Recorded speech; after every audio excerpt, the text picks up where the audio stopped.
सो आज मैं बात करूँगा कैंपस प्लेसमेंट के बारे में कि कैंपस प्लेसमेंट की प्रिपरेशन कैसे करें। सो ये पहले एक बात क्लियर कर देता हूँ कि ये मैटर नहीं करता आप किस कॉलेज से हैं, एनआईटी से, आईआईटी से या प्राइवेट कॉलेज से हैं।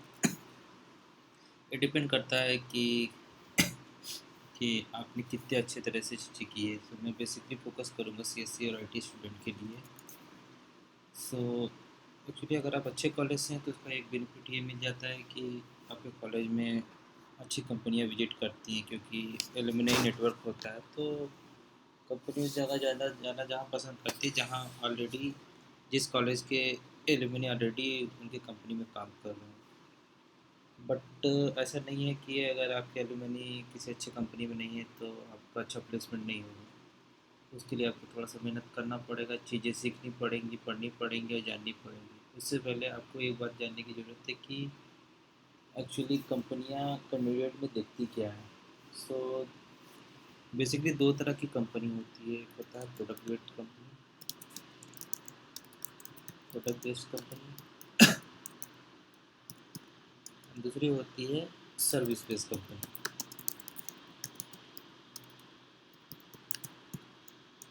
जो प्रोडक्ट बेस्ड कंपनी होती है उसमें आते हैं अपने क्या आते हैं, गूगल, अमेजॉन, फेसबुक, एक्सेट्रा, जिनके अपने खुद के प्रोडक्ट हो। और सर्विस में कंपनी आती है जो सर्विसेज प्रोवाइड करती हैं, लाइक टीसीएस, इन्फोसिस,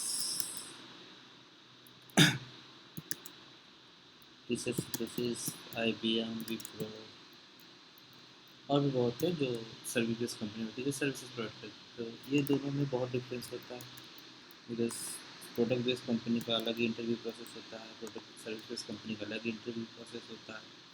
सो और सैलरी में भी डिफरेंस होता है प्रोडक्ट बेस्ड कंपनी और सर्विस बेस्ड कंपनी में। सो आज मैं बेसिकली फोकस करूँगा प्रोडक्ट बेस्ड कंपनी के बारे में। So product based company actually उन्हें क्या चाहिए होता है, उन्हें चाहिए होता है कि कैंडिडेट की प्रॉब्लम सॉल्विंग स्किल अच्छी हो, एनालिटिकली स्किल अच्छी हो, वो अच्छे से चीज़ों को सोच पाता है, किसी प्रॉब्लम को सॉल्व करने का अच्छे तरीके से कर पाता है।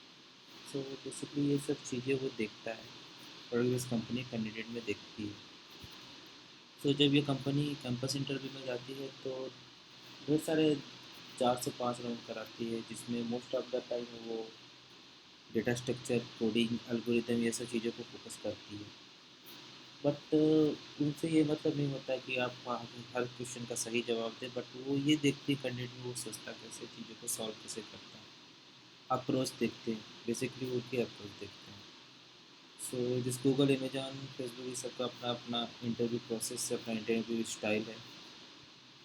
ये ऑन कैंपस भी जाके विजिट करती हैं, ऑफ कैंपस भी ये हायरिंग करती हैं, कोडिंग कॉन्टेस्ट के थ्रू भी हायरिंग करती है। सो जिस कॉलेज में ये कंपनी विजिट नहीं करती है उन कॉलेज के स्टूडेंट भी करियर पोर्टल पे जाकर अप्लाई कर सकते हैं, या किसी एम्प्लॉय से रेफर मांग सकते हैं, या नॉर्मली गूगल, फेसबुक ये सब अपना हैकाथन कराते रहते हैं। तो हैकाथन में पार्टिसिपेट करके इजीली कंपनियों का इंटरव्यू ले सकते हैं। बट इंटरव्यू मिलना और क्रैक करना दो अलग चीज़ें हैं, राइट। सो उसके लिए सबके अलग अलग अपने पैटर्न डिसाइड हैं, क्या ज़्यादा फोकस करती हैं, क्या ज़्यादा चीज़ें पूछती हैं। सो इफ़ वो कैंपस में तुम्हारे विजिट कर रही हैं तो कंपटीशन हमारा विद इन कैंपस स्टूडेंट में होगा। अगर आप ऑफ कैंपस अप्लाई करते हो तो आपका पूरे इंडिया लेवल पे, जैसे मैं बात करता हूँ इंडिया में अप्लाई कर रहे हैं तो इंडिया लेवल पे होगा। ढेर सारे कैंडिडेट होंगे जो सेम पोजीशन के लिए अप्लाई कर रहे होंगे। सो उसका कोई दिक्कत नहीं है कौन कैसे अप्लाई कर रहा है, आपको बस एक ही जॉब लेनी है। सो आपको उसी पे फोकस करना है। सो गूगल, अमेजॉन, फेसबुक और लाइक नेटफ्लिक्स एंड एप्पल जैसी बड़ी बड़ी कंपनियां जिसे हम टायर वन कंपनीज कहते हैं। सो ये बेसिकली मोर फोकस करती हैं आपके डेटा स्ट्रक्चर पे, एल्गोरिदम पे,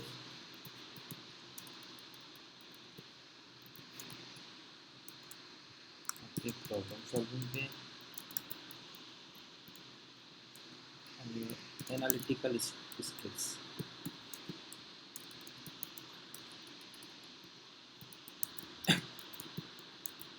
सो ये बेसिकली मेन मेजर चीज़ होती है जो वो फोकस करती है। और कभी कभी वो आपके सी एस फंडामेंटल पे भी क्वेश्चन पूछ लेती है, मेंटल पे क्वेश्चन भी पूछ लेती है। सो वो रेयर होता है, मगर नॉर्मली वो ज़्यादा फोकस करती है data structure algorithm, problem solving, analytical skill. सो डेटा स्ट्रक्चर में हमारे पास बहुत से डेटा एल्गोरिदम होती है। A problem solving is like using data structure and algorithm, how you solve a problem, how you approach a problem. And analytical skill में how you are analyzing the problem, how you are going through the problem, understanding the actual problem. And CS fundamental में ये आता है कि it's like some basic about computer, bits, operators, all those things. But ये ज़्यादा उस पर focus नहीं करते, मेन फोकस करते हैं डेटा स्ट्रक्चर एंड एल्गोरिदम पे। तो केवल डेटा स्ट्रक्चर एंड एल्गोरिदम पढ़ लेना not enough for cracking interview for this company. At least you have to do some deep dive. You have आपको बहुत अच्छे से समझना पड़ेगा डेटा स्ट्रक्चर को, कि कब कौन सा डेटा स्ट्रक्चर अप्लाई होता है, कब कौन सी एल्गोरिदम हमें अप्लाई करनी होती है, एंड कब कौन सा एल्गोरिदम हमें अप्लाई नहीं करना है। क्या टाइम क्या टाइम कॉम्प्लेक्सिटी हमारे लिए बेटर होगा, क्या पर्टिकुलर कॉम्प्लेक्सिटी का कोड हमारे लिए काम करेगा कि नहीं करेगा। सो ये सब चीज़ें एनालाइज, ये सब चीज़ें वो देखती हैं, तो वही सब चीज़ें हमें समझनी पड़ेगी, सीखनी पड़ेगी। तो डेटा स्ट्रक्चर जो बिगिनर हैं, अगर आप फाइनल ईयर स्टूडेंट हैं तो आप ऑलरेडी यार पढ़ चुके होंगे, आप ऑलरेडी सेकेंड ईयर या थर्ड ईयर में डेटा स्ट्रक्चर एल्गोरिदम पढ़ लिए होंगे, मगर आप कितना प्रैक्टिस किए हैं ये मैटर करता है। तो आपको डेटा स्ट्रक्चर एल्गोरिदम बहुत अच्छे से प्रैक्टिस करना होगा, अगर आप सोच रहे हैं कि हमें गूगल, अमेजन और फेसबुक जैसी बड़ी कंपनी में जॉब लेना है। सो उसके लिए सबसे सिंपल सा तरीका होता है कि आप ऑनलाइन कोडिंग करना चालू कर दें, जितना हो सके उतना क्वेश्चन को प्रैक्टिस करें। जितना ज़्यादा आप प्रैक्टिस करेंगे उतना ज़्यादा आप चीज़ों को सोच पाएंगे, आप एल्गोरिदम स्ट्रॉन्ग होगी, आपका डेटा स्ट्रक्चर स्ट्रॉन्ग होगा, आपकी प्रॉब्लम सॉल्विंग स्किल्स बढ़ेंगी। जितना हो सके उतना ऑनलाइन कोडिंग कॉन्टेस्ट में पार्टिसिपेट करो, चीज़ों को सीखो, प्रैक्टिस करो, अदर लोगों से डिस्कस करो जो ऑलरेडी चीज़ों को जानते हैं, उनसे समझो। अगर आप किसी प्रॉब्लम में स्टक कर जाते हैं तो प्रॉब्लम का एडिटोरियल देखो, लोगों से पूछो। सो बहुत से ऐसे प्लेटफॉर्म हैं जहाँ आप प्रैक्टिस कर सकते हैं डेटा स्ट्रक्चर और एल्गोरिदम की। सो अगर मैं पर्सनली कहूँ तो इतना टफ भी नहीं होता ये सब इंटरव्यू क्रैक करना, बट इतना ईजी भी नहीं होता। आपको थोड़ा सा डेडिकेशन दिखाना होगा, एक कंसिस्टेंसी दिखानी होगी आपके प्रैक्टिस में, तब ये पॉसिबल है। It's not impossible, it's a doable and possible, any one can do it, just required your hard work and patience, that's it, not much.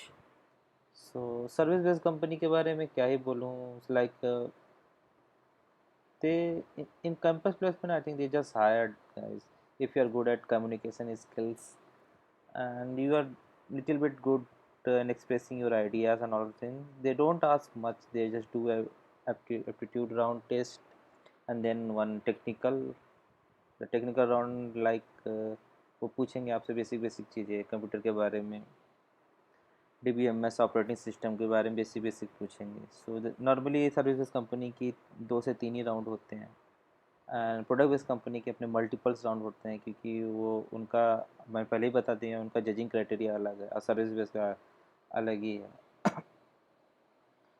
और इसीलिए इनकी सैलरी भी डिफरेंस होती है। और अगर आप कंपनी में ज्वाइन करते जाते तो वहाँ काम वाइज भी अलग ही होता है, प्रोडक्ट बेस्ड में अलग ही काम होता है, सर्विस बेस्ड में अलग ही काम होता है।